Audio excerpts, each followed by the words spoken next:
Didn't know who or what Eric was. I assumed he was a future human. And who is Eric?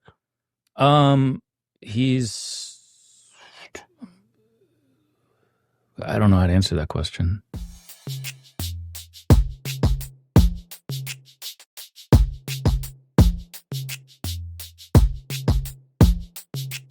What's up, everyone? Welcome to the Gabriel Speaks Podcast. I was jamming out Phil Collins, Billy, Don't You Lose My Number. Gotta love it, right? Thanks for tuning back in. So glad you're here. Don't forget, like and subscribe, and don't forget to share as well if you can. That's how we help this channel grow and get larger and get more information out there. So again, thanks so much for tuning in, rocking out to Don't Lose My Number. Phil Collins, classic, gotta love it. Was kind of on a 80s thing tonight. So we're going to talk about some updates that have come out. Everybody's saying, hey, what's going on in the UFO stuff? Doesn't seem like there's a lot going on. Y'all, there's a lot going on. Now, we're not going to start off with the UFO stuff because I think I said on my last broadcast or what podcast, my last broadcast, I don't know. I think on my last podcast, I said that because I mentioned the Epstein stuff, I'm not going to get any views, and haven't got many views on that video. So instead of that discouraging me, it's encouraged me to talk about it more. We're going to get into some Epstein stuff. We're going to get into this potential. Listen, we're not going to fear-monger here. Okay. So there's a comet, an asteroid headed this direction that's not from our solar system. It's only the third time in our recorded history that we've seen something like this come this close. Avi Loeb and a couple other professors got together and they decided to treat it like a science experiment, and that what they were going to do was look at what if this was an alien ship or some kind of NHI tech. Either way, not great. So we're going to talk about what if that was some kind of alien or non-human intelligence or extraterrestrial AI. I don't even know what you call it anymore. Something sentient that's headed this way. So this paper looks at that study. Now, Avi Loeb, I know he did the thing with the Amuawohu, whatever you say, Amuawahu, whatever. He did the thing with that, and so I know that's controversial. I can't remember if he got rock sentiment from that. Y'all will have to look into that and comment down below because I'm not going to look into that now, but pretty interesting stuff. So we're going to look at that study. We're going to talk about Michael Masters just came out, did a new interview with Chris Ramsey on the Area 52 podcast. Great podcast. We're going to look at a few of those highlights. And of course, because I did have Eric Mitchell on a couple episodes ago, so we're definitely, and they spent, I think, like 45 minutes to an hour talking about that interaction. And I know that Eric and I got into it a little bit about that interaction from his perspective on my last interview with Eric Mitchell, which is a couple of videos ago. And if you haven't seen the Ramsey video with Masters, we'll check out the highlights here. And I think that will encourage you to want to check out that interview even more because he is just a fascinating character. He is a very helpful individual, as Michael Masters explains it. He's helped a lot of experiencers and a lot of folks struggling that don't have a great place to reach out to, or don't a known place, or are looking for a place to reach out to that need help, and he's very helpful in that way, him and Heidi. So I think that it's important to talk about not only the experience they had with Michael Masters, but understand their perspective and life journey that led them to that as well. So we'll get into that a little bit. The alien, demon, angel, rage debate goes on. We're going to talk about that a little bit. Actually, I'm going to have on a guest, and we're going to get into that a little bit after we talk about the alien religion thing. So again, thanks for tuning in, and let's get right into it. So what we're going to start with here is this comet. So 3i Atlas, that's the name of the comet. Now, this is an AI image of what it could look like given the projections and perspective that they talk about in the paper that I was reviewing earlier, so I could speak to it a little bit. Don't have great scientific knowledge, but hopefully we can get this figured out. Now, this would be some type of sail, some type of solar sail, or some other type of ship we're not aware of. I'm sorry, metal or technology that we're not aware of that could sail or move across the cosmos. So let's get into this. Let's get into this paper here, because I think that's the key thing is what is this really about here? So I'm going to give you kind of the bullet points here. So I did highlight some sections about the abstract information, but essentially what we have here is Avi Loeb, two other researchers, Dr. Hibbert, Dr. Kroll, and what they're looking into is what's known as like a testable. What if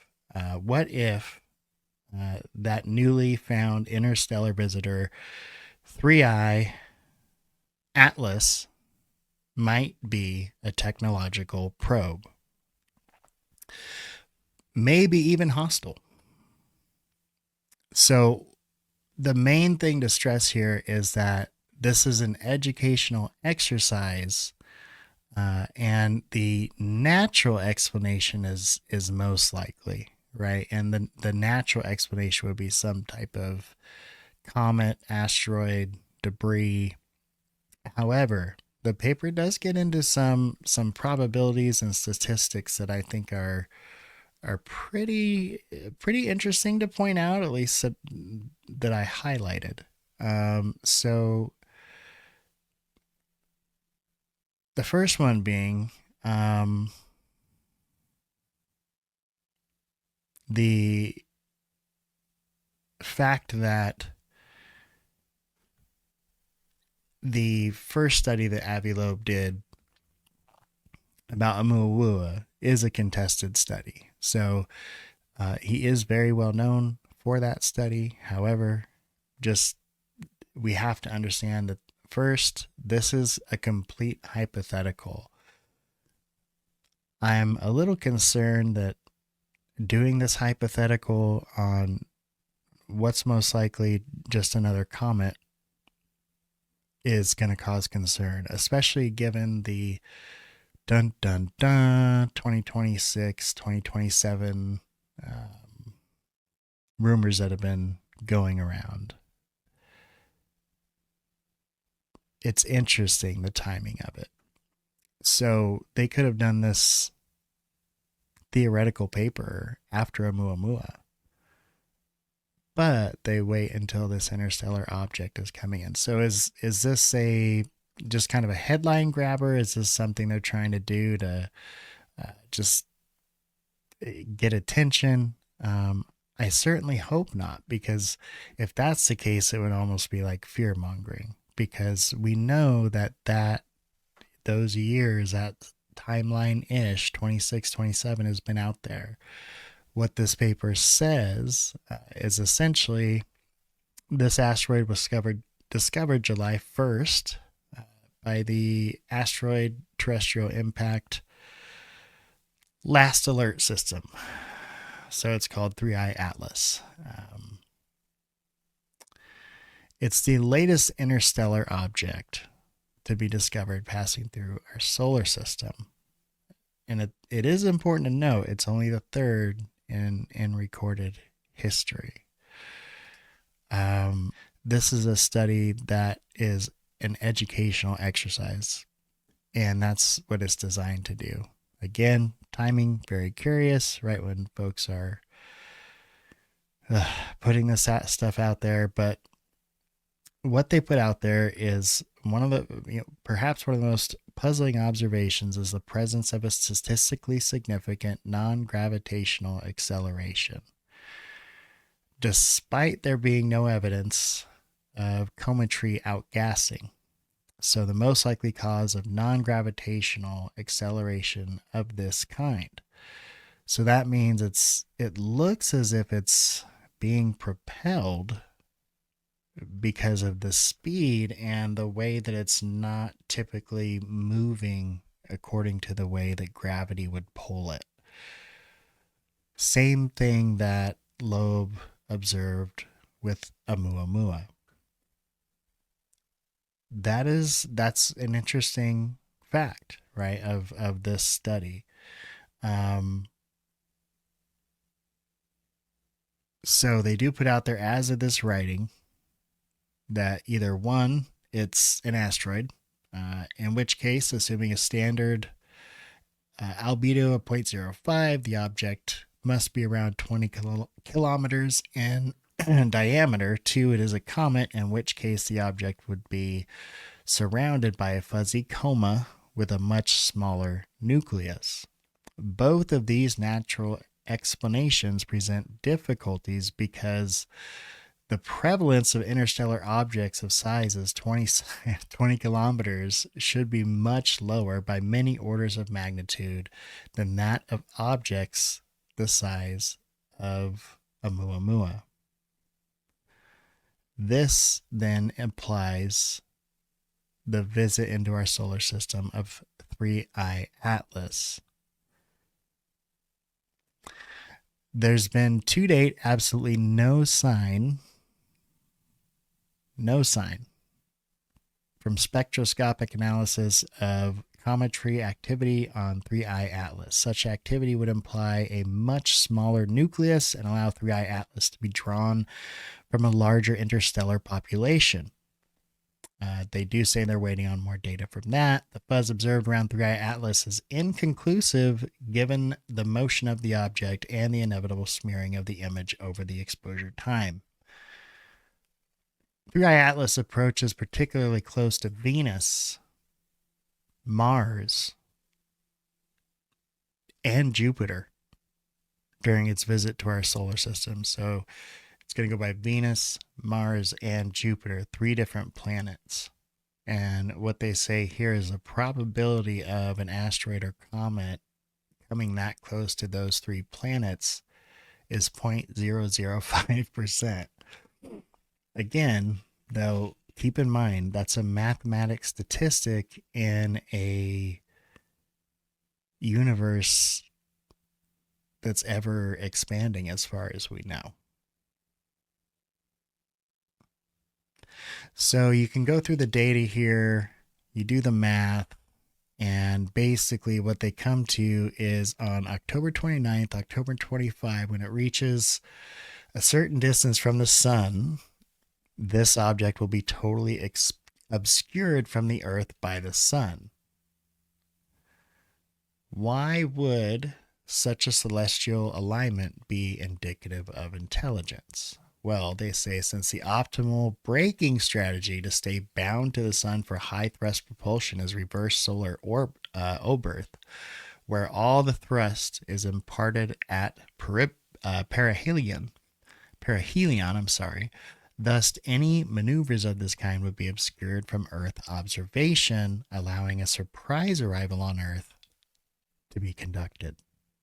So basically, by taking this trajectory if they needed to stop to get to Earth, it would be a good trajectory because they could stop right behind the sun where they would be out of our view. And we couldn't view any type of propulsion system or anything they're using that would kind of take to stop a craft this size, traveling at the speed that it's traveling. 3i Atlas's incoming radiant to the solar system was from the direction of the galactic center, a particularly bright region, which, as has been noted elsewhere, made the object particularly difficult to discern by Earth-based telescope, in turn rendering it less conducive to early detection. So that was the more wordy version of what I just basically said. Had we discovered it earlier, the paper gets into, we might have had a chance at intercepting it. If it is, in fact, some kind of hostile craft. You can see here it's got the optimal direct mission to intercept 3-1 Atlas, 3i Atlas, I'm sorry. The optimal direct mission to intercept Atlas is already come and gone, according to this paper. It would have been over a year ago, and that's using the most advanced technology that we have. Bottom line there, and again, the purpose of this paper is to theorize it out. So bottom line there is, by the time they're here, we have no chance at some type of real interstellar interception that could prevent them from engaging with us first if they had, the right technology, which I assume if you can look like a giant floating asteroid, if you can project that using some type of solar sail, then you've got the advanced technology to do all kinds of crazy things. Using trajectory optimization software, they're outlining here scenarios where 3i Atlas could intercept Earth or send probes between the 21st of November and the 5th of December 2025. That is the testable window. Okay, that doesn't mean necessarily that's when they think it will get here, but that is the testable window. Are we in danger? Not necessarily. The paper doesn't absolutely say we're in danger. And in fact, it kind of stresses the fact that we're not in danger, which is good. And it does mention several times that this is, again, more of an educational experiment. So it's like playing a game of chess. Okay, it's like a game for these guys. The problem is, I'm worried it's going to cause some panic because everyone's already freaked about this 2027 thing. So the thing is what this is most likely 98.9% another asteroid or comet. Okay, don't quit your job. Don't join a cult. Don't join the extraterrestrial Air Force. Don't do it. It's a comet. There's not a rocket behind it. It's not happening. I promise. I'll tell you what, if it does come here, if there's an alien ship that stops between November and December of 2025, I'll give you my house. How about that? So just put in the comments if you're the first to comment. If it was an alien ship, you get my house. So we're gonna move on here. I said we are gonna cover the Epstein thing here. The whole thing just makes me so sick. This is a post from Dan Bongino. Now, what's interesting is AI told me that this was fake at first. Now, this is not fake. This is a real post by Dan Bongino. I'll never be the same after learning what I've learned. We are going to conduct these righteous and proper investigations by the book and in accordance with the law. We are going to get the answers we all deserve. So this is on, looks like Fox News Channel, Fox Report. Let's check it out. Now, earlier today, President Trump's deputy FBI director, Dan Bongino, posted something cryptic on X saying, "I'll never be the same after learning what I've learned. We are going to conduct these righteous and proper investigations by the book and in accordance with the law. We are going to get the answers we all deserve with any investigation. I cannot predict where it will land, but I can promise you an honest and dignified effort at truth, not my truth or your truth, but the truth." Wow. So there you have it. I don't know if that's a direct reference to Epstein, but I tell you, there's some weird fuckery going on. It has been particularly galling to see the complete denial of Trump and I guess the people around him who might be being told what to do. So I don't even know what to think of that. That's happened. And, you know, we've seen the twist of the knife happen even more when the one thing they are claiming to be transparent about after telling us these files don't exist, which is total bullshit, is they're like, well, here's the video we were telling you about of Epstein in prison. And yeah, this is proof he killed himself. Where you don't see anything. You see a guy on a grainy screen walk back off camera somewhere into the prison, as if we're not going to figure out, the public's not going to figure out on publicly available video as you made it, that there's 3 minutes missing. It's just galling. Yeah. Think about the method in which he utilized in order to take his own life. He was obviously dead at the time they removed him from that cell. You know, he's cyanotic, he's cold to touch. You know, I don't think that there was much there to save. The OCME investigators get there and take pictures of it. All they're left with is this human pigsty.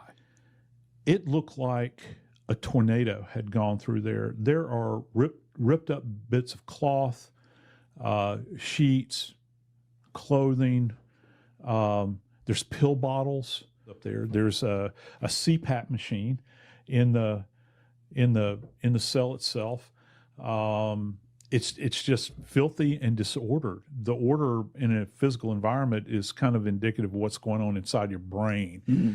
And if this is any indication, this guy looked like he was living like a madman. One of the most striking things is that he has got a ligature mark, or what appears to be a ligature mark on his neck. And if you look at it closely, it almost looks like it's been potentially readjusted a couple of times. He's cyanotic, which means from the mark of the ligature up, he looks like an eggplant. He's purple, okay, which is oxygen deprivation, which you can get either with hanging or you can get with manual strangulation. This ligature mark that he has is inferior to his hyoid bone. Now, hyoid bone is the key here. It's got 2 greater horns and 2 lesser horns. It's the only non-articulating bone in the human body. That means it doesn't communicate with any other bony structure in the body. The sole purpose of the hyoid is to anchor the tongue in the back of the throat. That's why it's there. Well, the right greater horn of Epstein's hyoid is snapped. It's fractured. You don't commonly see that in hangings. So this doctor reviewed the same paperwork, files, medical evidence that the doctor that Matthew Epstein hired that used to have the show on HBO called Autopsy. And both of them came to the same conclusion, that it appears that his neck was snapped, not in a way that's typical with a hanging, but with a strangulation, meaning he was murdered. Like, it doesn't matter to me what to think about Colbert. That shit's funny. That is hilarious. Okay. Yeah, I mean, I'm just just over, like, I thought they were going to expose this shit. I thought they were talking about, like, wasn't Bondi on a show talking about the list and talking about all the stuff she was looking through? Like, didn't she blow out an eyeball looking at this stuff? I thought it's just so weird. Okay.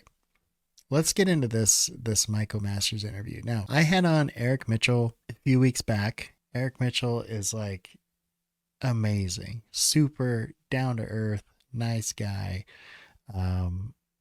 super helpful to people that need it, and tuned in and plugged into activity and phenomena and stuff like I can't even get my head around.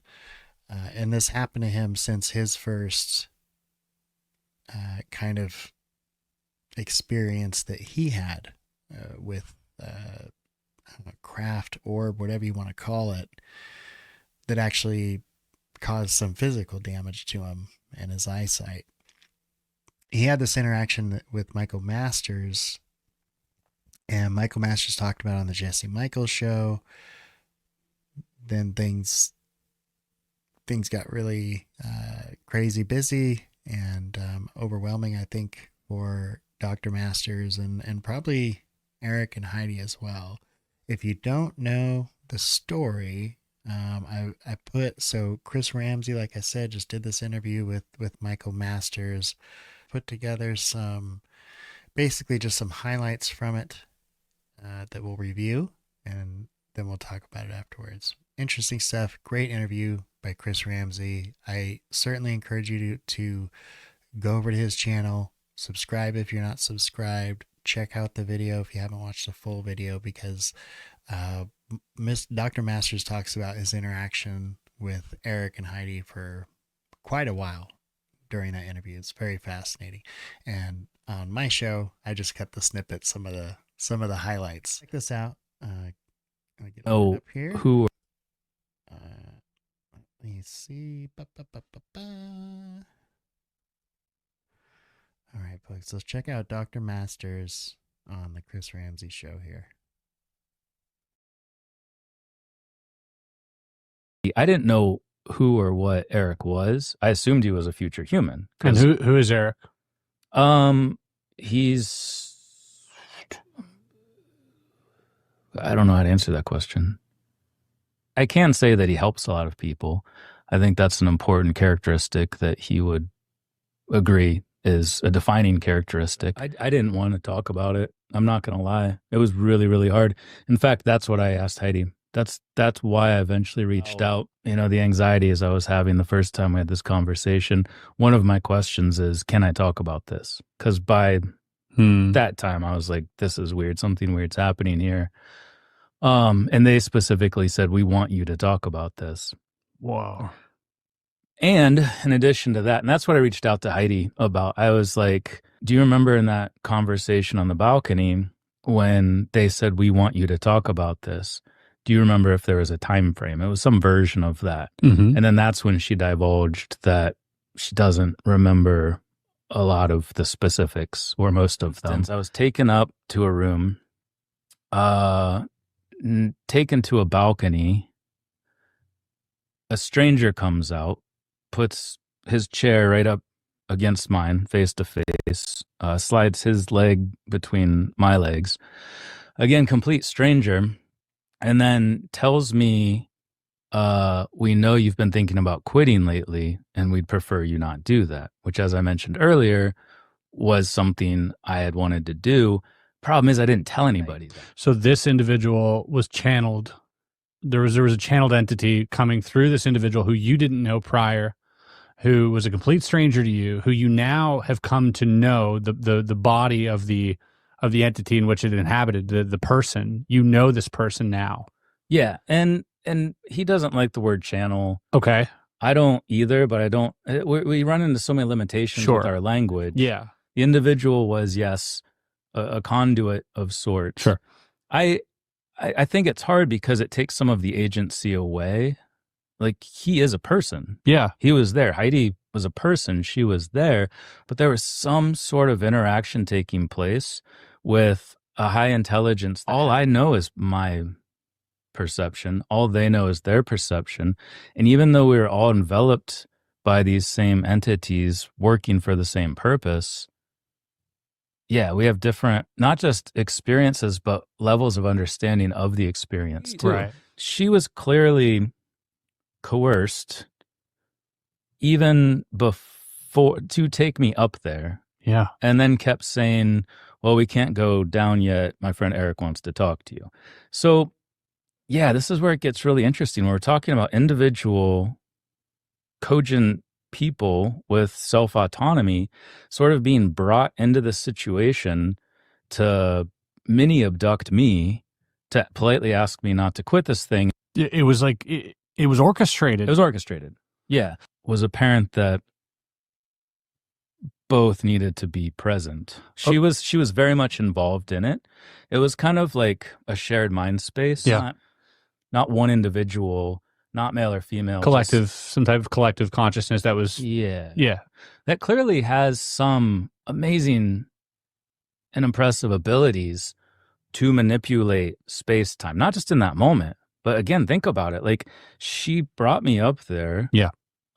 Brought this other individual there. So we're all three collectively involved in this thing. Like, that takes some manipulation, let alone the manipulation of a mouth to do this, the eyes to lock in. She had her hand on my shoulder for most of the time. It's a person just like you or me. She's clearly not, and Heidi's not either. Like, I hope people, they have had some amazing experiences that I think play into all of this too. There were like a lot of sort of waking up things throughout this. Like, well, obviously the big one, how could you know that? There was a thought in my head. Why are you so close to me was something else that kind of made me like what's happening. You know, the conversation did shift from being vocalized to telepathic. They very politely asked, could we do this? This is what will happen. We need to put 3 things in your brain. You won't have access to the information. But the way this will happen is that you'll still have your eyes open, but everything will go black from top to bottom. And then you'll start to see and feel information. That is exactly what happened. And all of it was so polite and so loving. I heard some misinformed statements made on, I think, Sean Ryan or something. Somebody was talking about how it's like, it's brain rape, you know, telepathy. If you come up and you talk to somebody in their brain, it's violating them and that's their space and you shouldn't be in there.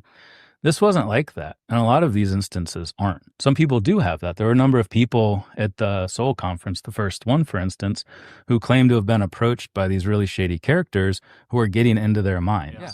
What?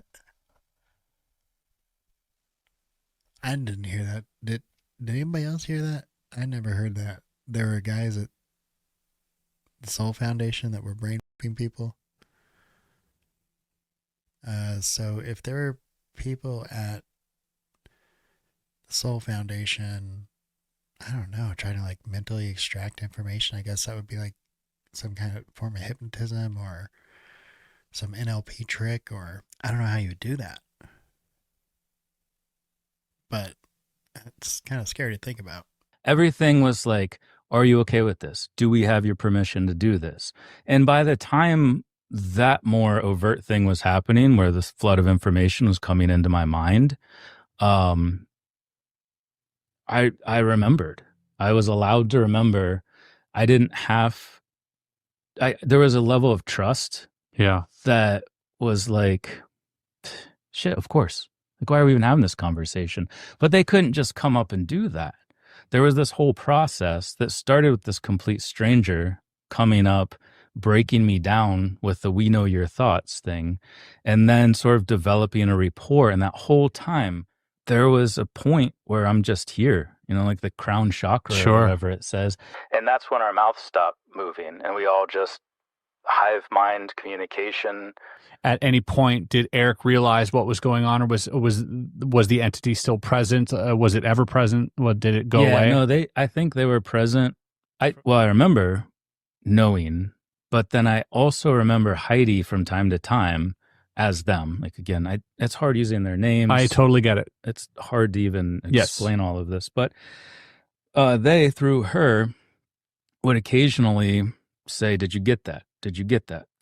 Went to take a book to my friend who was in the lobby. I think he was working the registration table or something. And as I'm doing that, this Eric guy, who, again, I don't know what he is or who he is at that time, comes walking through the same lobby, the same main entrance to this conference, past that table, John Dover, I was going to see, and puts his hand on my shoulder and says, "Are you okay?" And I was still just like, what the fuck is happening? And just kind of went, uh-huh. That's all I could do, like, about any of this. Like, I could only say, uh-huh, because I wasn't okay, you know? Like, I knew something weird had happened. And Eric knew as well, obviously. Yeah. Because people had probably told him too. What was that? Well, yeah, but again, was he Eric at that moment? Right, where he said, "Are you okay?" You mean? And how did he know if I was going to be in that exact spot to intercept me? It almost felt like they came back. Oh, just to check up on you. And to alleviate a lot of the problems I was having. I think they realized that they kind of messed me up a little more than they had anticipated. So it wasn't just, "Are you okay? Hey, everything's going to be fine." They did something in that moment to help me get through the rest of that day. That's why he put his hand on your shoulder, Mhm. potentially. It must have been. Must have been something. Physical contact was an important part of this. Yeah, and somehow. proximity. It started with that. It started with that, like, just leg, face, eyes. I think he had his hand on my leg at one point as well. Heidi's hand was on my shoulder. There was some sort of energy exchange happening beyond just what they were shooting at my face. You know, it's easy to say, "Oh, well, it messed you up and you were just, you know, overwhelmed," but it just didn't feel like that, you know? But I also couldn't stop. Yeah. Until they brought him back or he came back or however that You weren't happened. okay until then. No. Like, I don't think I could have finished that conference. And I often wonder, like, how much of it was, "Please don't quit doing this," like you were thinking about, versus the 3 things we need to put in your brain. Like, was that a follow-up thing? Oh, like, while we're here, can we shoot this stuff into your brain? Or was the, "We know you're going to quit," sort of a key to the door? Like, To allow you in. Yeah, to, like, shock me to my core, you know, which one was the actual reason for them being there? How long after this happened did you end up speaking to Heidi and Eric? You said a year with Heidi, or was there any interaction before that? No, none at all. I kind of just wanted, I was having trouble processing it. Take it or leave it. You know, I think one of the reasons why it happened the way it did is because there were others involved. So it lends more credence to it. It's more verifiable. Even though there were only the 3 of us who were actually engaged in the interaction, there were other people who were tangentially related, who seemingly had some sort of relationship to it as well. But otherwise, yeah, it was pretty hard for me to actually, like, to contact Heidi. I didn't know who or what Eric was. I assumed he was a future human. And who is Eric? He's, I don't know how to answer that question. That experience. I don't like talking for other people about, you know, when you ask who is Eric, he is an entity unto himself who has, you know, all of these different experiences and life experiences. I can say that he helps a lot of people. I think that's an important characteristic that he would agree is a defining characteristic. Yeah, it's like Heidi was the only one I knew, because I did know her because I met her at that same conference, but 3 years earlier. It's actually one of my first UFO conferences. So I did kind of know her. She's the only one I could have reached out to, because I didn't know who or what Eric was, or if he even existed in this time. Because again, in my mind, this was a future human. Heidi didn't remember much of anything other than how weird it was. But once Jesse's doco came out where I did talk about this, then I got a Facebook message from Eric. Now Eric's real. Oh shit. Yeah. You know, like what that, and then like all of the questions. But it said, I think it's time for us to talk. He's thrown into the same weird soup we all are. Was he ever, did he ever say that something like that had happened to him before? Or was that like the first time he'd experienced something like that, do you think? We did actually, me, him, and Heidi got together and did like a little YouTube thing where we talked about our experiences. Really felt bad about last year. I don't know if you're comfortable about talking about that with me and Heidi. I remember this beautiful little cat was crawling around on my shoulder during the interview. But that was kind of where we all sort of revisited it from our own vantage point. I didn't know. Wow, that that sounds like one intense experience. I know, like, Eric was on my show and he went over it from his perspective. I think he seemed a little less shocked by the whole thing, and I think that's because of his history. And you should check out our interview. You should check out the documentary about him, Experiencer. It's great stuff. Really good stuff. All right. Diana Pasulka, the author of American Cosmic, who I think is just fantastic, was recently, just a couple days ago, on a podcast with the New York Times. And we're going to check out a couple things she said. This is pretty interesting. And one of the most persuasive books that I read was by a sort of famous UFO researcher shrouded in mystery, a guy named Jacques Vallée, right, who obviously you're familiar with. And I thought Vallée's argument was quite persuasive, that there is this kind of persistent phenomena in human history that suddenly gets reinterpreted as the space age dawns in terms of creatures from other planets. But in fact, is this kind of folklore substrate that just sort of takes different forms. One of the first books I read when I made the turn to study UFO beliefs and practices was Jacques' Passport to Magonia, which is a great book. One of the many great titles of books. Yeah, it's a really in the great UFO book. in UFO literature. Yes, and to me, it really looked like a religious studies book. You know, like here is this. By the way, he's a really interesting person who's an information scientist. So he's able to do this work on archival materials, just like I did. So Jacques links it to fairy folklore, but he also looks at the phenomena until 1860, something like that, the industrial revolution. He stops because he knows that by that time we have things in the sky that are ours. So 1947 marks a specific time period where the idea of the UFO becomes, it basically hijacks this kind of perennial idea of angels and things like that, you know, aerial phenomena in the sky. That's not when it begins, but that's when it gets hijacked. There are ways in which UFO experiences look like kind of this raw material of religion that hasn't yet been forged into any kind of fully coherent belief system. What I'm suggesting, and I say this in my book, American Cosmic, is that this is a new form of religion, actually. Coherence is not going to be a feature of this religion. This is a religious development, and it's decentralized. And the reason it's decentralized, it doesn't have a pope, you know, it doesn't have the one experiencer, although there are UFO religions and, you know, like realism.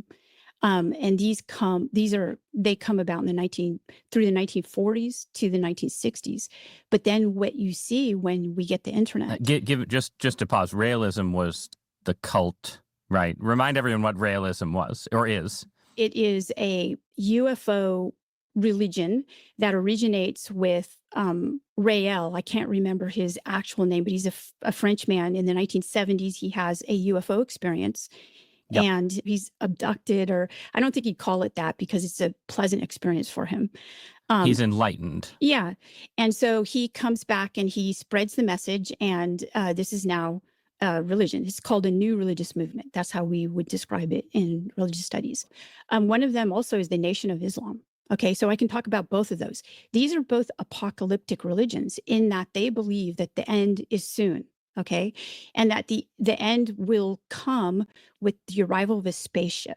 Well, you have an advanced being here who's Right. going to bring a wondrous world to these people. So it may not conform to what you consider to be a traditional religion like Catholicism, but Buddhism doesn't conform to Catholicism either. So each of those, Nation of Islam and the Raelism, these are traditional religions. Like they conform to what people in my field would call a religion.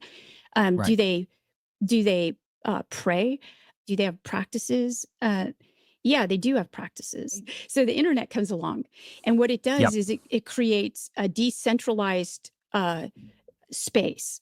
When people now see aerial objects, what do? They take their phones out and they record their experiences and they upload them to social media platforms. And so this gets then folded into different narratives. So we're not going to see a coherent traditional religious framework right now because we're in a different infrastructure. Things aren't going back. But no, we're not going to see this kind of coherent UFO narrative unless it comes from the government itself, which I think is happening. And so everyone is entering into this kind of ongoing conversation in which each new experience is just something to talk about and argue about.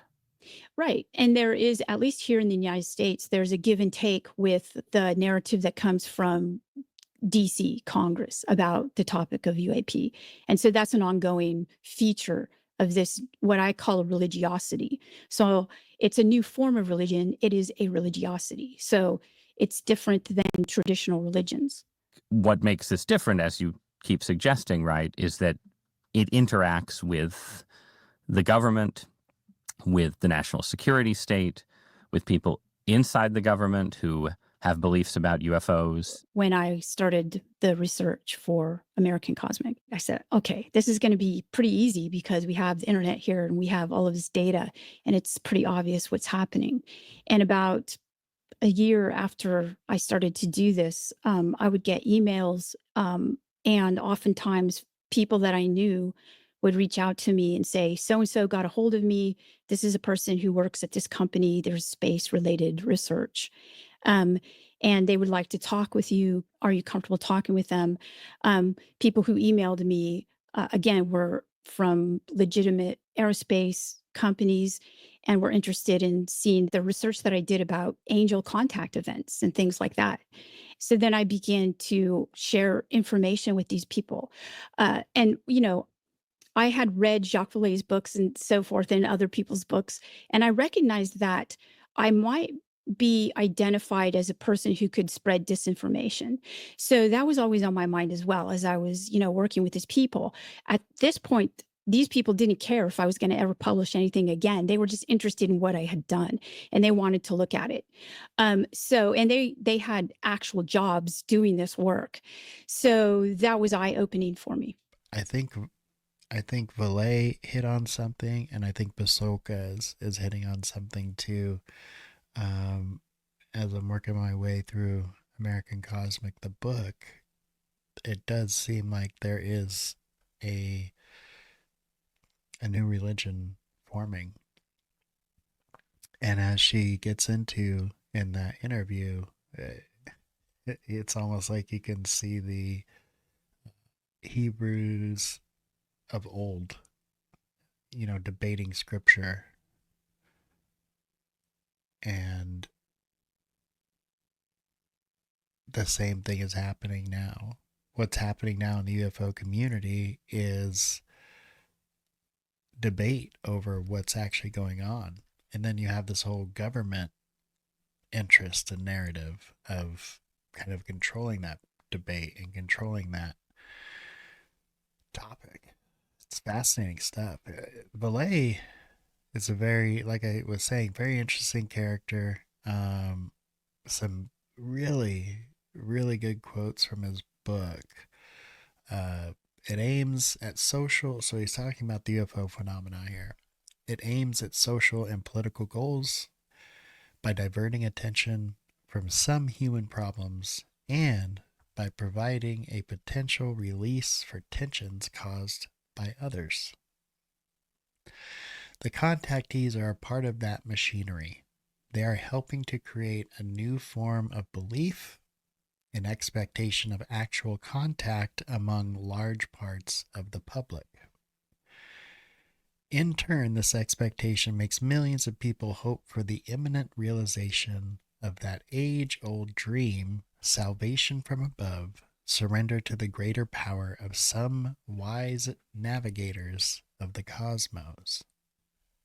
I propose that the UFO we see, among other things, a device which creates a distortion of the witness's reality, that it does so for a purpose, which is to project images or fabricated scenes designed to change our belief systems, and that the technology we observe is only the incidental support for a worldwide enterprise of subliminal seduction.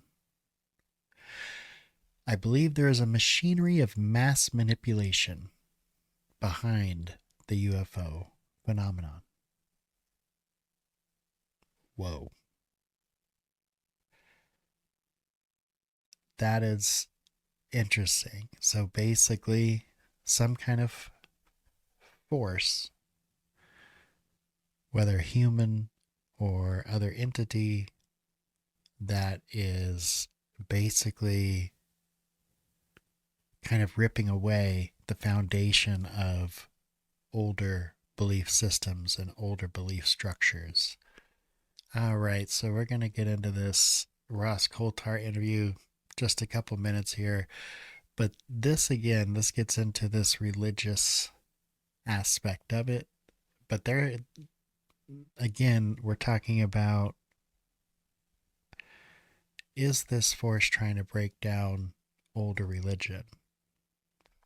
And so I think a lot of the older religions would look at this as some type of, if you're Judeo-Christian, like demonic, or if you're like Islamic, like a jinn type character that's trying to tear away at the foundational belief structures that they have.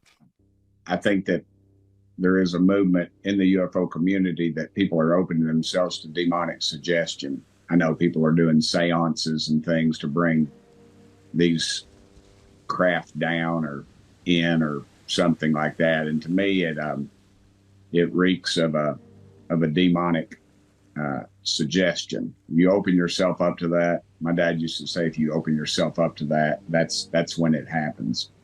And not within the UFO movement, but I worry about that because there is a growing community that's what they do, and they talk about their spiritualism and things like that, and it has all the essence of a classic seance, and I worry about that. I really do. So you're talking there about things like CE5, where there are groups that do meditation and they draw the phenomenon they claim to be engaging with a non-human intelligence. Is that what's concerning you, that those kind of so-called CE5 events, which are allegedly attracting the phenomenon, engaging with a non-human intelligence, the risk you see as a Christian is that might be demonic? I do. It's just the power of suggestion. I have a friend that does some of this, and I've seen them just gradually drawn in to this type of belief, and to me that's very disturbing. That's very disturbing. And I hear members of Congress talk about the demonic suggestion of this type of activity. So I try to stay afar. I don't. As I've stated many times, my main concern is what are we spending tens of millions of dollars on? If they tell me this thing, if it doesn't exist, why do we keep spending money? And then why won't they issue the reports to member of Congress?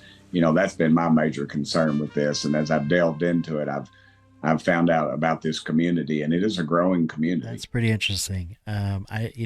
Wherever you fall on the religious spectrum or non-religious spectrum, it's a fascinating thing to think about. That there's a new religion brewing, that whether you like it or not, ufology may morph into a religion. I think they've been talking about this for a while, but there does seem to be a lot more data behind it now. And the fact that there is some recognition that we're still dealing with some force or thing that we don't understand is really interesting. To me, anyhow, I think as I go through this process of researching and speaking with folks and learning more about it, I've even talked about it during an interview, kind of some groundbreaking moments. I don't know that I can call them experiences, but definitely were some powerful eye-opening moments to me. I think they probably would be to most folks. At any rate, interesting stuff. There is a lot going down. There's more happening in the UFO community and the UFO research, UAP, whatever the heck you want to call it, in Washington, D.C. There's hearings coming up. So there are things happening. There are things moving.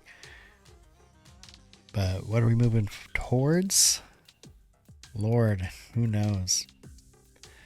Don't let the 2026, 2027 fears have anything to do with your life. Do not worry about that. It honestly feels like a lot of fear-mongering, and when that happens, it's usually folks trying to get you to look, the other direction. In fact, I heard one commentator say there would never be a greater time for Trump to come out with disclosure, because maybe everybody would stop paying attention to the Epstein thing. Not me. I don't even care if they come out and say, oh my God, it's an alien ship that's on its way for real. We got the proof. Here it is. And they had it. I would still want that Epstein list. I would. And it's interesting. This person doesn't want it out so bad that we went from it coming out to you're dumb and stupid if you talk about it. Yikes. Thank y'all for watching the Gabriel Speaks podcast. Don't forget to like and subscribe. Like I mentioned before, gotta mention at the top and the bottom of every show. Y'all know how it is. Hit that button, all the buttons, whatever. Thanks for tuning in. We'll see you next time. Have a great night, everyone.